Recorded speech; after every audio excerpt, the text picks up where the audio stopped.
Thursday. So let's go ahead and jump over here. We know we've got just had some news that's actually happening right now for the U.S. dollar.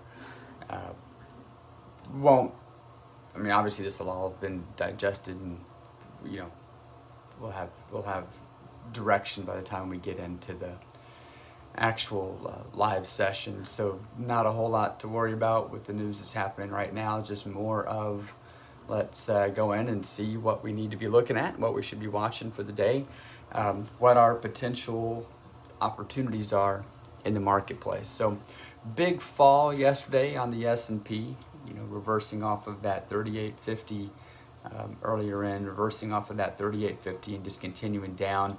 We did see that little bump, that little bounce right here off of 3800. I mentioned yesterday, look at 3800, but don't look at it for long. Look for longs, but keep it really tight and maybe just look to pick up a few points off of that. And it did. It bounced and popped up there, getting a few points. I also said that the better play was just to stay away, let the market figure itself out. So today, here we are. We're sitting here after a big fall yesterday. 4-hour bias hasn't crossed over yet, so the 4-hour bias technically is still long right now. This could switch over here in the next half hour to an hour as these as the new bars close, but it may be just flat right here for a little bit.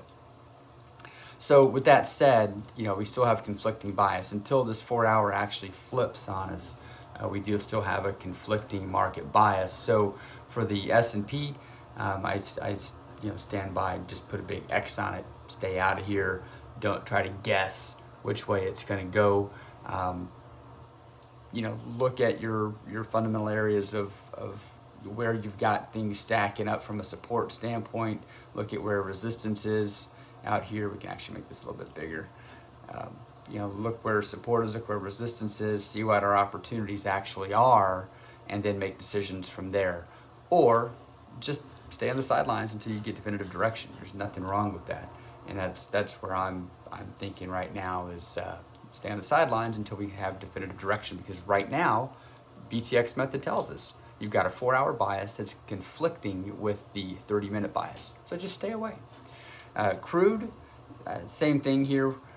We've got a 30-minute bias that's still technically short. Now, if this stays up, we could see our 30-minute bias flip over here, and by the time we get to that 9:30 Eastern time period, this 30-minute bias might actually have crossed over, and we'd have a confirmed long again. But for right now, we have conflicting bias. So until that crosses, we don't want to do anything. Once it crosses, if we do get a confirmed long bias, because the 4 hours long, 30-minute right now is short, but if it does cross over to long, then we still wouldn't be able to trade until we get a little bit of a pullback, making a lower high and lower low, and then we'd be able to trade on the as it breaks back in the direction of that current market trend. If it doesn't do that, stay on the sideline. Again, don't let fear of missing out, don't let greed get the best of you in that need to do something. The best traders know that patience is what is going to take you to the goal line over the long term. Being patient, waiting for the best setup to occur, right? Gold is short bias. 30-minute is short, 4-hour is short.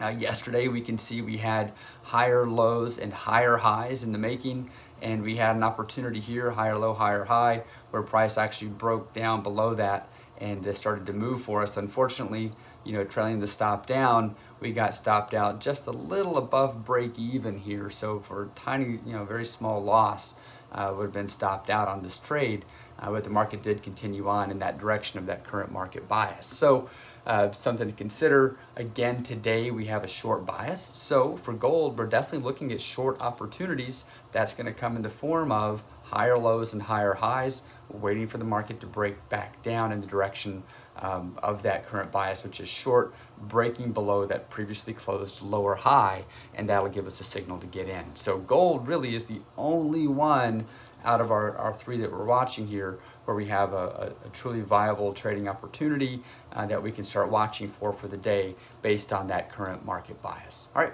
so that's it for me. I'm going to leave it here, keeping these things around 5 minutes to let you guys get on with your day. If we have some trade opportunities, we'll recap those in the morning and talk about what they looked like, how it played out, and how we're doing. All right, so that's it for now.